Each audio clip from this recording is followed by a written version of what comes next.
Hello friends नमस्कार जय जगन्नाथ।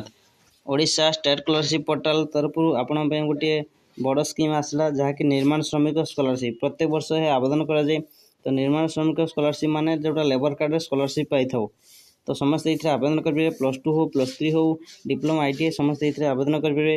तो यहाँ लास्ट डेट रही एप्रिल 30 तारीख। तो आप भितर जल्दी जल्दी ऑनलाइन आवेदन करेंगे। तो आसतु संपूर्ण डिटेल्स जनइबी। जदि आप वीडियो को चैनल नुआ आसन चैनल को लाइक कमेंट शेयर और सब्सक्राइब करूँ।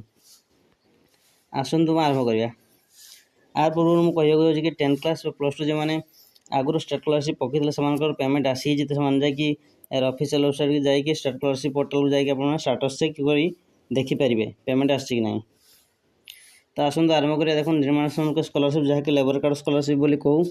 तो आपड़ी लेबर कार्ड अच्छी तो आप लेबर कार्ड रिन्यूअल कर तो वर्ष वर्ष रिन्यूअल करने को पड़े। रिन्यूअल करेंगे तो आप स्कॉलरशिप आवेदन करेंगे। देखो खाली रिन्यूअल कले हेनी। रिन्यूअल कलापर एप्रूव होगा दरकार। एप्रूव होगा जाकि आप ऑनलाइन ही आवेदन करेंगे। देखो यार लास्ट डेट रही 30 एप्रिल 2024 रही। तो ये आप जानते स्टेट स्कॉलरशिप अपेक्षा ये पैसा अधिक मिले। पेमेंट ये अधिक मिलूँ। आप व्यू डिटेल्स जाकि कौन कौन डॉक्यूमेंट दरकार आप देखिपारे। जदि आप वीडियो भल लगे वीडियो को लाइक कमेंट शेयर और सब्सक्राइब कर दियंतु।